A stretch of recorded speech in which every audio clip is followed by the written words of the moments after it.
नमस्कार। आज हम पास्ट इंडेफिनिट टेंस के इंटेरोगेटिव नेगेटिव सेंटेंस यानी प्रश्नवाचक नकारात्मक वाक्यों को अंग्रेजी में ट्रांसलेट करने के नियमों को सीखेंगे। तो आइए देखते हैं हम सबसे पहले इसकी पहचान क्या होती है, हमें कैसे पता चलेगा कि ये वाक्य पास्ट इंडेफिनिट का इंटेरोगेटिव और नेगेटिव सेंटेंस है। तो देखिए क्या होता, वाक्य के प्रारंभ में क्या शब्द लगा रहता है, ये सबसे प्रमुख पहचान है इसकी। ये हमें बतलाता है कि ये इंटेरोगेटिव सेंटेंस है। इसके साथ साथ वाक्य के मध्य में नहीं शब्द भी लगा रहता है, ये हमें बतलाता है कि ये नेगेटिव सेंटेंस भी है। तो वाक्य के प्रारंभ में क्या शब्द लगा रहता है एवं वाक्य के मध्य में नहीं शब्द लगा रहता है एवं वाक्य के अंत में लिया गया, दिया, आया, खाया, पिया आदि शब्द आते हैं। तो ये हमें बतलाता है कि ये पास्ट इंडेफिनिट टेंस का सेंटेंस है। तो आइए देखते हैं हम इसको कैसे बनाते हैं, इसको बनाने के नियमों को। तो देखिए, नेगेटिव इंटेरोगेटिव सेंटेंस बनाते समय सभी प्रकार के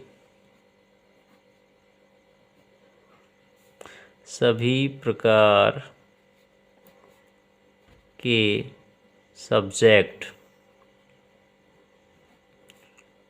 के साथ कोई भी सब्जेक्ट हो, चाहे वो सिंगुलर हो या प्लूरल सब्जेक्ट हो या आई बी यू दे कोई भी हो, सभी प्रकार के सब्जेक्ट के साथ वाक्य के प्रारंभ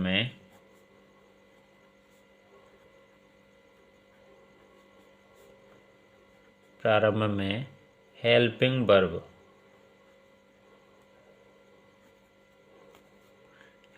वर्ब डिड, इसका डिड का प्रयोग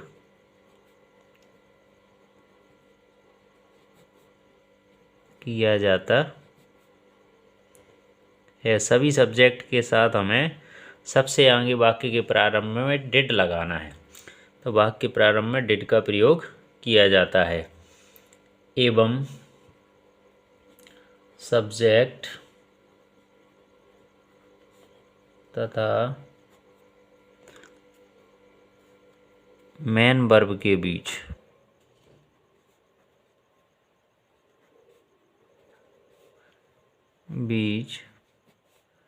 नॉट का प्रयोग किया जाता है। हमें इसमें ये ध्यान रखना है, वाक्य के प्रारंभ में हेल्पिंग वर्ब डिड लगाना है और सब्जेक्ट तथा मेन वर्ब के बीच नॉट का प्रयोग करना है एवं मेन वर्ब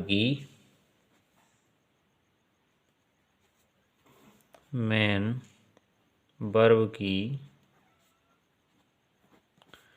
फर्स्ट फॉर्म यानी प्रथम अवस्था फर्स्ट फॉर्म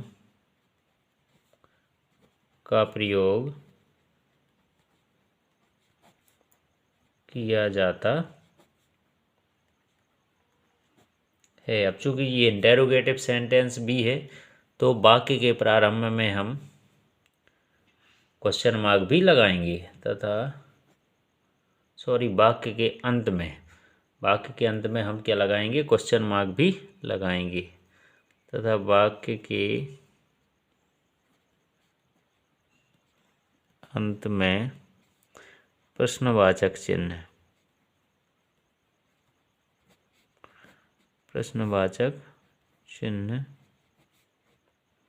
क्वेश्चन मार्क का प्रयोग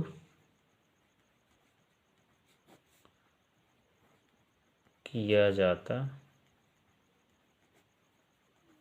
है। तो ये हमारा नियम हो गया। अब हम इसका स्ट्रक्चर देखेंगे कैसे इसको बनाया जाता है। देखिए, हमने जैसे नियम में पढ़ा वाक्य के प्रारंभ में हमें डिड का प्रयोग करना है, तो स्ट्रक्चर में भी हमारा सबसे आगे क्या रहेगा, डिड प्लस सब्जेक्ट प्लस हमने पढ़ा था सब्जेक्ट और मेन वर्ब के बीच नॉट का प्रयोग करना है, तो यहाँ हम नॉट लिखेंगे प्लस मेन वर्ब की फर्स्ट फॉर्म का प्रयोग करना है, तो मेन वर्ब की first form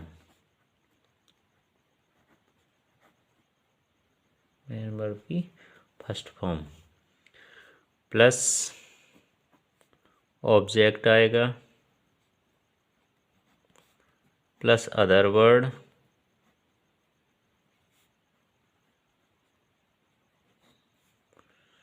plus question mark यहाँ हम लगा देंगे। तो ये हमारा स्ट्रक्चर हो गया। सबसे पहले हमें डिड लगाना है, डिड के पश्चात हमें सब्जेक्ट का प्रयोग कर देना है, सब्जेक्ट के बाद नॉट लगाना है, नॉट के बाद मेन वर्ब की फर्स्ट फॉर्म का प्रयोग करना, उसके बाद ऑब्जेक्ट प्लस उसके बाद अदर वर्ड। आइए अब हम कुछ इसके एग्जाम्पल देखते हैं। पहला एग्जाम्पल हम लेते हैं, क्या राम ने नई कार नहीं खरीदी। यहाँ हम क्वेश्चन मार्क भी लगाएंगे क्योंकि यहाँ ये क्वेश्चन पूछ रहा क्या राम ने नई कार नहीं खरीदी। तो यहाँ देखिए हमें सबसे पहले डिड का प्रयोग करना है, डिड, इसके बाद सब्जेक्ट आएगा राम, डिड राम, तो इसके बाद नॉट का प्रयोग करना है अकॉर्डिंग टू स्ट्रक्चर। इसके बाद मेन वर्ब, तो यहाँ पे खरीदी यानी खरीदना यहाँ पे वर्ब है, तो क्या आएगा इसकी जगह पे बाय, चूँकि फर्स्ट फॉर्म का प्रयोग करना है। डिड राम नॉट बाय आ नई कार यानी न्यू कार, ये क्वेश्चन मार्क। तो इस प्रकार से हमने बहुत सरल तरीके से इसको बनाया। अब एक और एग्जाम्पल लेते हैं हम, दूसरा एग्जाम्पल लेते हैं, क्या बच्चों ने डांस नहीं किया।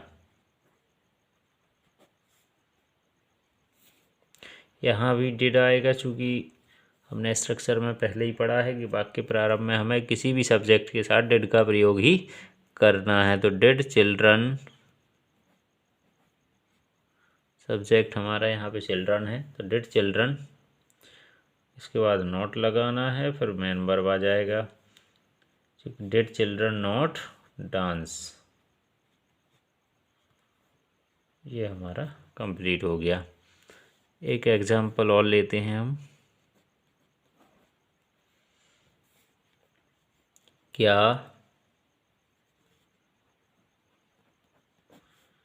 लड़कों ने गाना नहीं गाया। क्या लड़कों ने गाना नहीं गाया। यहाँ पे भी हमें बॉयज़ आएगा सब्जेक्ट की प्लेस पर, तो यहाँ हमें आगे डिड लगाना है। Did boys not sing, did boys not sing a song, ये हमारा सेंटेंस कंप्लीट हो गया। एक और एग्जाम्पल ले लेते हैं लास्ट, क्या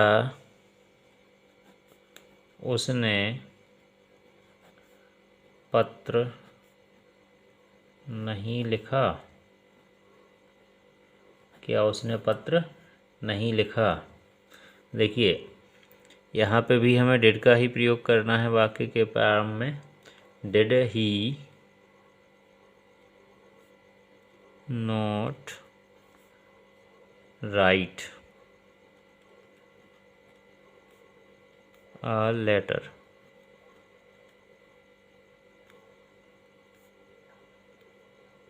क्वेश्चन मार्क आएगा। तो इस प्रकार से आज हमने प्रेजेंट पास्ट इंडेफिनिट टेंस के इंटेरोगेटिव नेगेटिव सेंटेंसेस को ट्रांसलेट करने के नियमों को सीखा।